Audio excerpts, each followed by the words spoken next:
If you're a European health tech founder preparing to enter the US market, this video could save you years of wasted effort and hundreds of thousands in burned runway.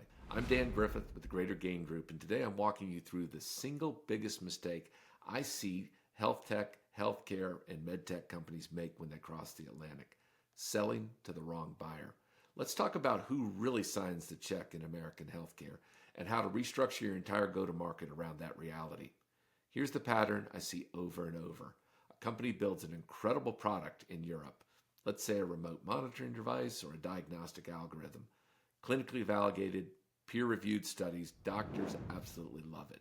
In their home market, physician endorsement drives adoption.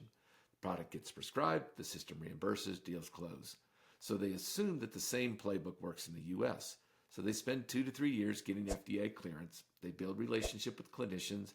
They present at medical conference, and the feedback is absolutely glowing. And then nothing converts. Because here's what they missed. US clinicians are influencers, not economic buyers. The person who loves your product and the person who signs the contract are rarely the same individual. Health plan medical directors, benefit VPs at self-insured employers, health system CFOs, these are all people who control budgets, and they're evaluating your solution through a completely different lens than the doctor in the room. That doctor cares about patient outcomes.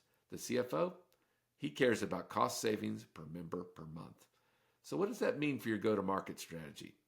First, you need to map the economic buyer before you build your pitch. Ask yourself, in my target accounts, who actually controls the budget and writes the check? Who measures return on investment? Who's accountable for the medical cost trend or total cost of care? That's who you're really selling to, and your entire value proposition needs to be built around their priorities. Second, you need to reframe your messaging. Clinical validation is table stakes. You absolutely need the evidence, but what closes deals in the US is financial impact. Your pitch should lead with cost savings, utilization reduction, and ROI timelines. Then you can back it up with clinical outcomes. Both matter, but the order matters too. If you walk into a meeting and can't answer, what's the savings per member per month, in the first 5 minutes, you may not be ready for that conversation. Third, you need to recognize that the US healthcare is not one market. It's a big market, but it's actually multiple markets.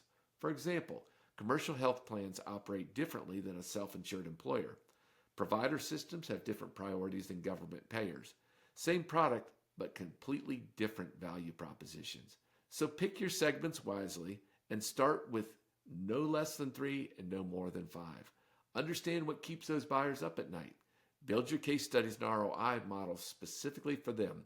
You can expand to other segments later, but trying to be everything to everyone from day one creates confused messaging and stalled pipeline. So here's what you need to do if you're planning the US market entry. Step 1, diagnose who controls the budgets in your target accounts. These are the people that can write the checks. Not who loves your product, but who signs the contract. Map out the decision-making structure and identify the economic buyer by both title and role. Number 2, design your business case around financial outcomes. Build ROI models. Quantify cost savings. Show the math on utilization reduction or productivity gains.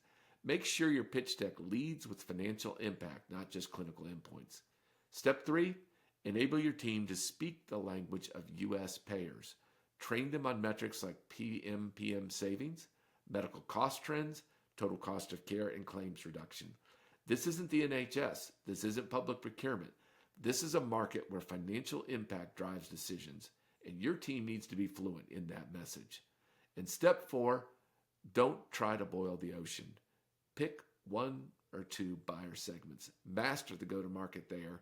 Get your first 10 reference customers, then expand. If you try to sell to everybody at once, you'll dilute your messaging and confuse your sales teams. Focus wins deal.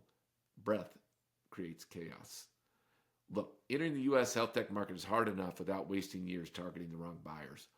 Get clear on who controls the budget. Build your case around their financial priorities, and then train your team to speak their language. And if you're wondering whether your go-to-market is actually right for the US market, then book a market-ready assessment with me. It's a 30-minute diagnostic conversation, no pitch, just clarity on what's working and what needs to be fixed before you scale. Link is below in the description. Thanks for watching, and we'll see you again next week.